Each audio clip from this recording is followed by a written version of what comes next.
नमस्कार, मैं गार्गी लोहनी, आदर्श राजकीय बालिका इंटर कॉलेज जयंती मैं प्रवक्ता हिंदी के पद पर कार्यरत हूँ।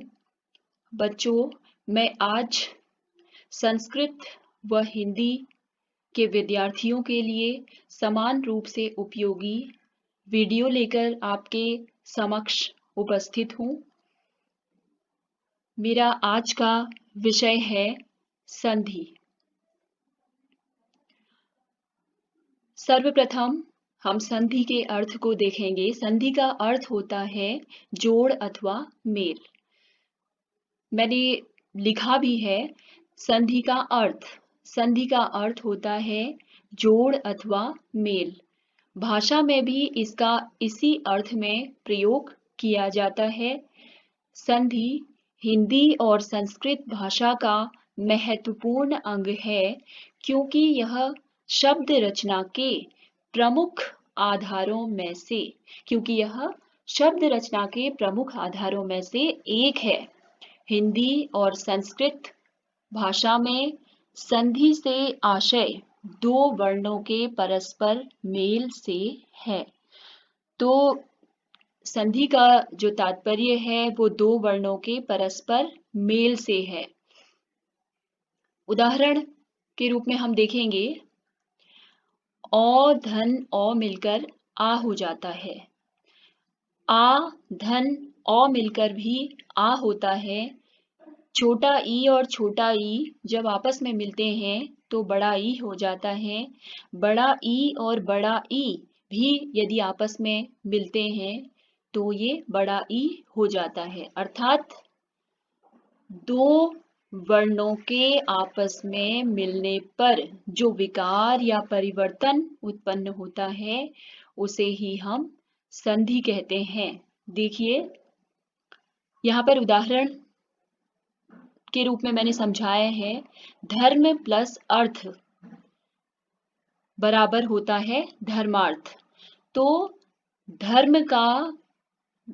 धर्म में मौ का जब हम उच्चारण करते हैं तो अ स्वर हमें सुनाई देता है और इसके बाद अर्थ का प्रारंभिक वर्ण जो है अ और अ ये दोनों मिलके क्या बना देते हैं आ। तो धर्म और अर्थ से जो शब्द बनता है वो बनता है धर्मार्थ। इसी प्रकार विद्या धन अर्थी इससे निर्मित होने वाला शब्द है विद्यार्थी। क्योंकि देखिए इसमें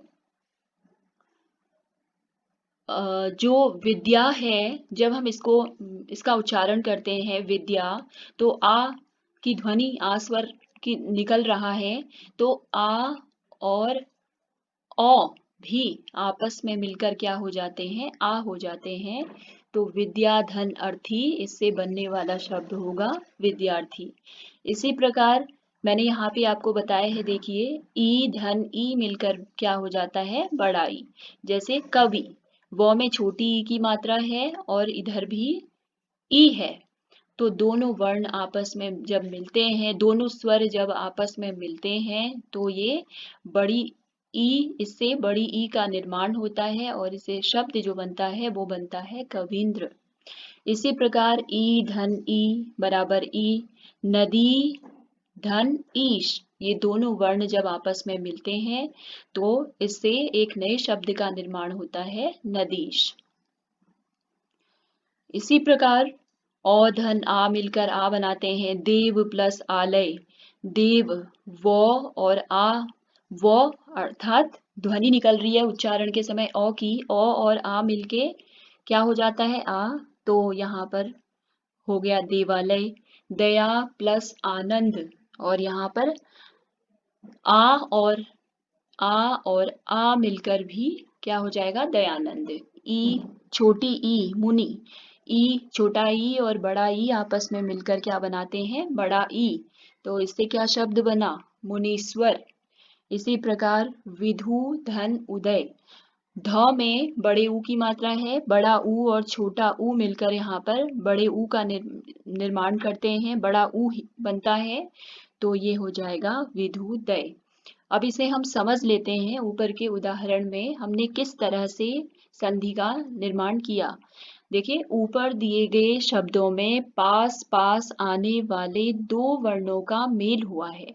पास पास आने वाले दो वर्ण कौन हैं? एक तो मुनि धन ईश्वर, ई और ई मिलकर क्या बना? बड़ा ई। इसी प्रकार से छोटा बड़ा ऊ और छोटा ऊ मिलकर भी क्या बनता है? बड़ा ऊ। तो पहली पंक्ति में जब हम देखें